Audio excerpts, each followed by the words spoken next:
Okay guys, I said I was gonna put this scope on the Umarex Notos 22, but I changed my mind, and here's why. Where I keep my Notos 22, right down below the rack, I have a USB charge port, so I can keep that scope charged. In other words, if I use it for pesting, as soon as I get back and put my rifle back up, all I do is plug in the extension cord or the charge cable that I have plugged in all the time. I just put it into the rifle and maintain that battery charged, so it's ready to go all the time. Unfortunately, this scope does not have a USB charge port. So here's the problem. When you're out hunting with this, you better carry some extra batteries, because you have no way of powering this scope when you're in the deer blind. But here's the good thing. As soon as you hit the start button, this sucker will start up. It'll go ahead and power up really quick.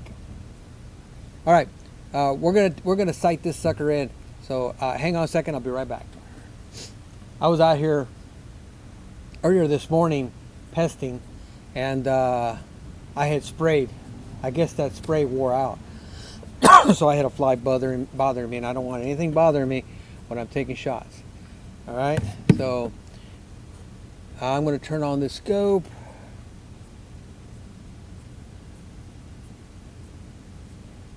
And it's ready. All right, so now we're just going to start the record. It's a long press. I'm learning this thing. Hang on, guys. This one's a little bit different. Up, and there she goes. Easy peasy. I don't know what the audio, I don't even know if it has audio, but we're going to take a shot at this target and see what it's hitting.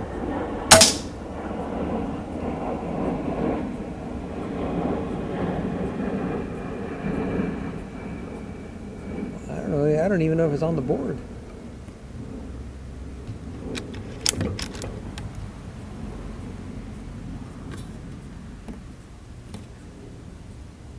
Like they say in Star Wars, this time I'm going to use my visual scanners. See where the pellet goes. Ooh, way low. It's hitting the pellet box, but it's hitting way down and to the left. Wonder if that's got any adjustment.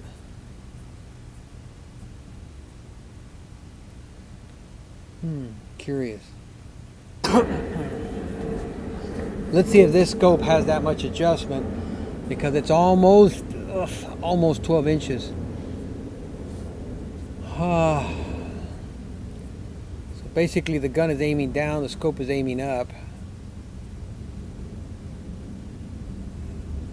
The gun is aiming down, the scope is aiming up, so we need to lift the rear in order to get it to work right.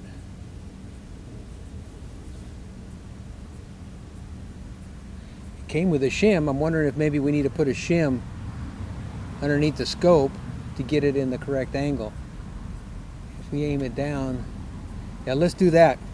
So we're going to cut this video and get that taken care of.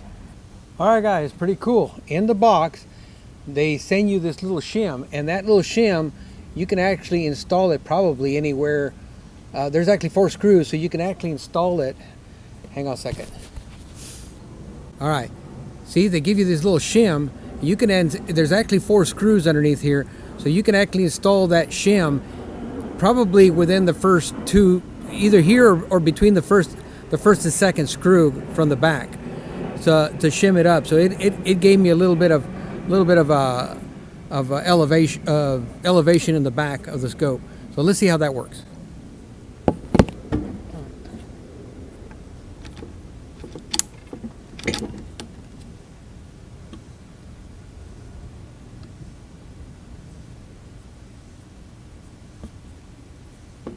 Powered on.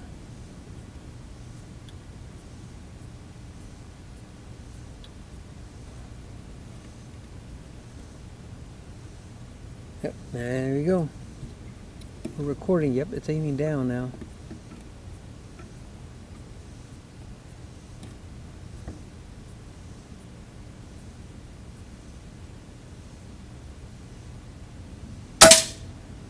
Wow, we're still real low. Still real low. All right. I'm going to shim it. I'm going to shim it some more. I've got to get this thing fixed right.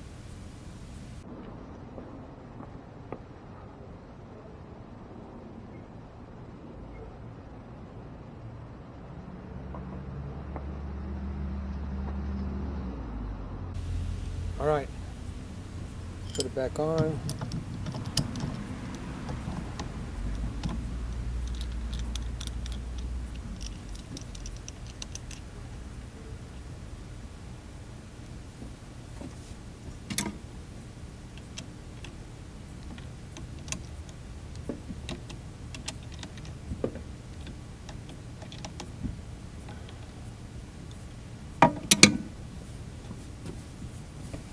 All right, just to let you know, now I moved it between the first and second. A while ago I had it behind the first screw, so I just moved it over a little bit.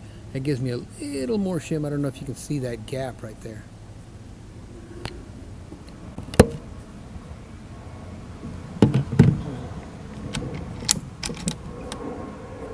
All right, turn on the scope.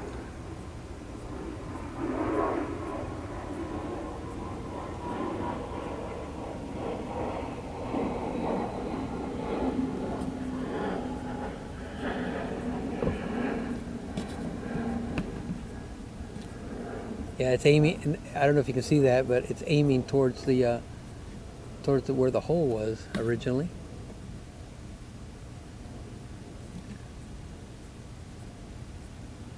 There, that might be a little better focus.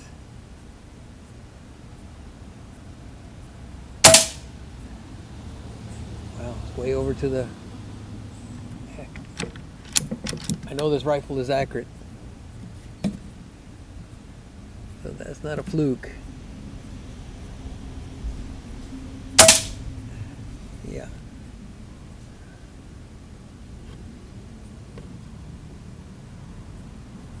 Wonder if this thing.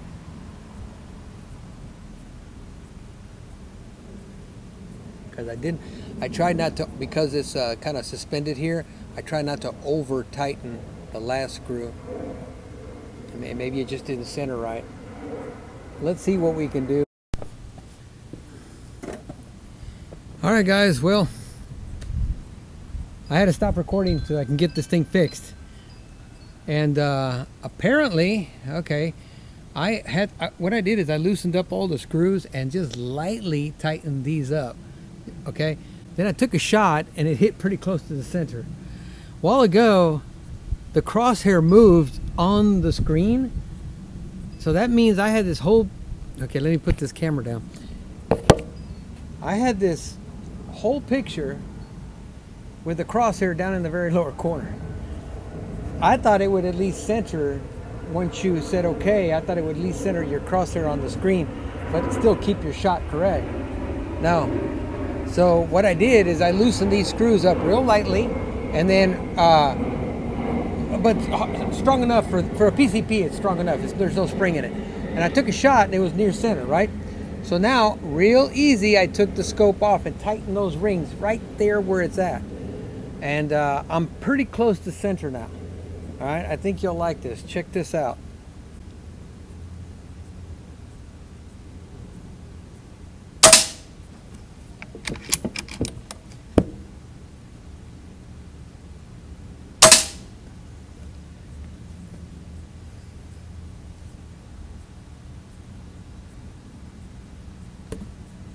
So, yeah, this 25 caliber flash, Hudson flash, very, very accurate. I mean, this thing's accurate out to 50 yards like that. It's just a thumbtack driver.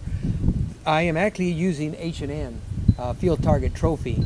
I can't remember the weight, but I'll put it up here in this corner so you can focus in on it. But the Hudson flash does good. The scope, okay, I'm not going to return it. I'm going to live with it. Like I said, I'm not too happy the fact that I can't keep it charged. You'll have to take out, it's an 18650 battery. I've got extras, so I can always pop in another battery and keep on going. But anyway, that's what we're going to do. We're going to keep it on the flash. I hope this is informative. I bought this because I had to, and obviously it helped. But you can always order that rail, like I said in the other video, and I'll put the picture of it up here. You can order that off of Amazon, and push the scope and put the other scope. I think is better. At least the crosshair. At least it was more centered, because the way this bolts down here on the bottom, there's a chance that you might install the scope. And now I know why they sent you a shim, so that it was actually pointing in the wrong direction. I think they're aware of the fact that they've got a problem with the scope, but for a PCP, it's going to be fine. All right, I'm going to wrap up this video this way. Am I going to return it? No, I already said that. Do I like it? I like the fact that you can get different crosshairs in there. I like the clear picture. I like the way it mounts. That's the principal reason I bought it is the way it mounts, the way it offsets it. But obviously it has a flaw. So I haven't even got my money back from the other one I returned, and that's making me kind of nervous. So I'm going to hold on to this one for just a little while, because it is working. Now I can go ahead and tinker with it just a little bit more and probably get it dead center so that the crosshair isn't on the lower right hand of my screen. I mean, it was really bad. Now it's not so bad right now, but I can tinker with that and fix that. The menus are great. It's got a lot of other features that you can't see, and I don't have any way of showing it to you, but there is some other stuff that I like that's in there. Okay, so I'll keep it. I don't recommend buying it. Will I buy another one? No, I'm not going to buy another one, obviously. If I do, I'm going to probably purchase another one of those other scopes, and then transfer this lens over to the other one, and then maybe if I get confident enough, I'll return this one and keep the lens, so I can put this lens that's helping me focus. I'll put it on the other one. Watch my other video on how to get these scopes to focus in when you have reading glasses, or just glasses in period, in general. Give me a thumbs up. Remember, shoot straight, stay safe. Thanks.